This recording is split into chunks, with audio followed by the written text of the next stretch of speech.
The United States and Iran have clashed at the United Nations during a meeting of the Nuclear Non-Proliferation Treaty Review Conference in New York, as tensions over Tehran's nuclear program continue to escalate. The 11th Review Conference of the NPT, which came into force in 1970, began on Monday at UN headquarters. During the meeting, Iran was selected as one of 34 vice presidents of the conference, a nomination made by the group of non-aligned and other states, according to the conference chair. However, the decision drew sharp criticism from the United States. Christopher Yeo, Assistant Secretary for the U.S. Bureau of Arms Control and Non-Proliferation, called Iran's selection an affront to the credibility of the NPT. The current NPT financing formula is fundamentally outdated and increasingly unsustainable. Since 1995, the division of costs among the 5 nuclear weapon states has remained completely frozen, despite dramatic shifts in the global economic landscape.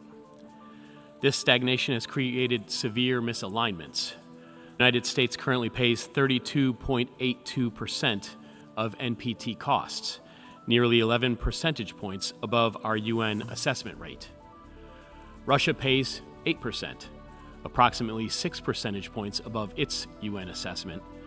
Meanwhile, China, despite experiencing extraordinary economic growth over the past 3 decades, contributes only 0.91%. This represents a staggering 19 percentage point gap below China's UN assessment of 20.004%. To put this in perspective, there are currently 11 non-nuclear weapon states that pay more than China under the current formula. The formula's origins compound the problem. While the 55-45 split between nuclear weapon and non-nuclear weapon states was established in 1980 to address legitimate concerns about disproportionate burden sharing, the internal distribution among the nuclear weapon states has failed to keep pace with the economic realities. The 1985 Review Conference specifically decided that costs should be, quote, borne by the states parties to the treaty according to the scale of assessments adjusted in accordance with the membership of the treaty, end quote. And yet we have not honored this principle in practice. This misalignment undermines the fundamental principle that assessed contributions should reflect economic capacity to pay. It creates an inequitable burden on some nuclear weapon states while allowing others to contribute far below their means. The status quo is simply untenable. Without adjustment, we risk undermining confidence in the NPT review process itself and creating unnecessary friction among states parties that should be working together to strengthen the treaty.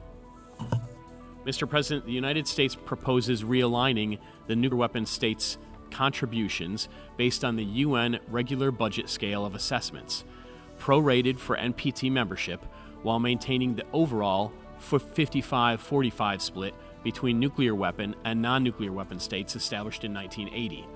This reform would bring NPT financing into the 21st century while preserving the fundamental principle of nuclear weapon state responsibility established over 4 decades ago.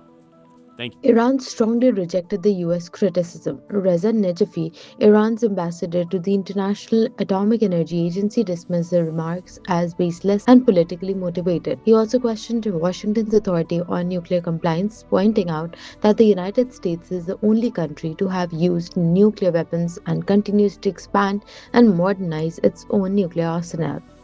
My delegation rejects categorically and in the strongest possible term the statement just delivered by the United States.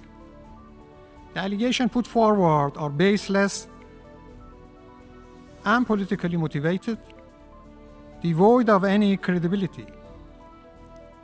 They constitute a deliberate attempt to mislead this conference and to manipulate its procedure for narrow and self-serving purposes.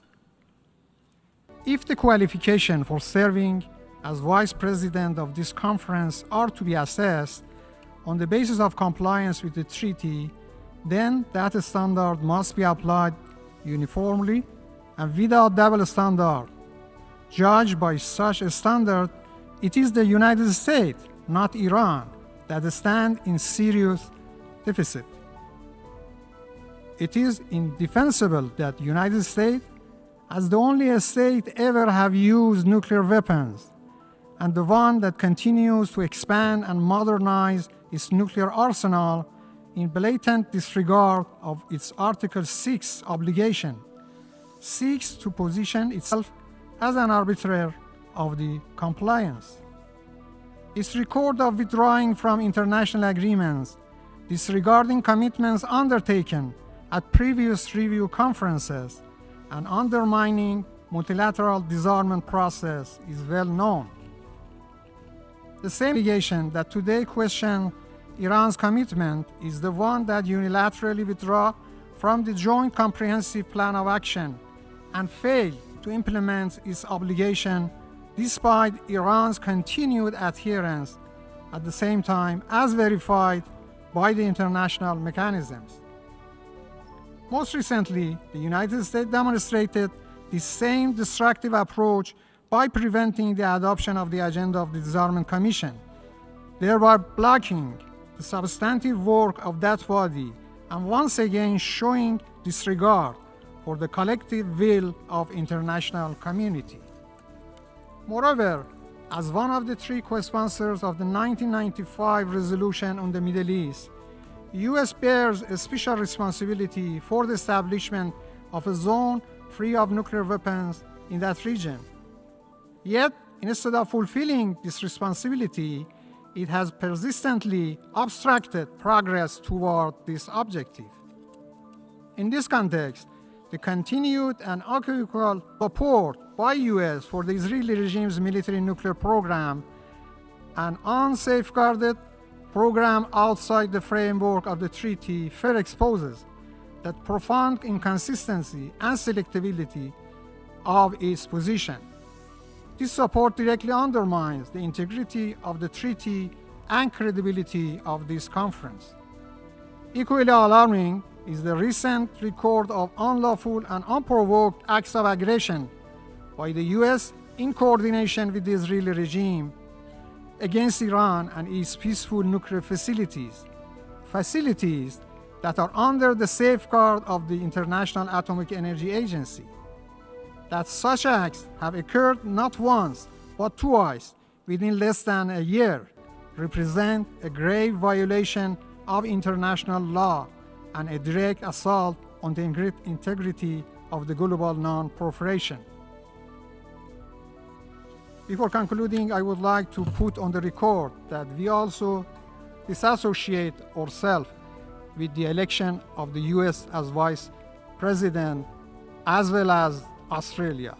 Thank you very much, Mr. President. The exchange comes amid heightened tensions over Iran's nuclear program, which remains a central issue in its ongoing conflict with the United States and Israel. US President Donald Trump has reiterated that Iran must never be allowed to obtain a nuclear weapon. Iran, meanwhile, continues to maintain that its nuclear program is for peaceful purposes and has long demanded recognition of its right to enrich uranium. Western countries, however, have raised concerns that the program could be used to develop nuclear weapons.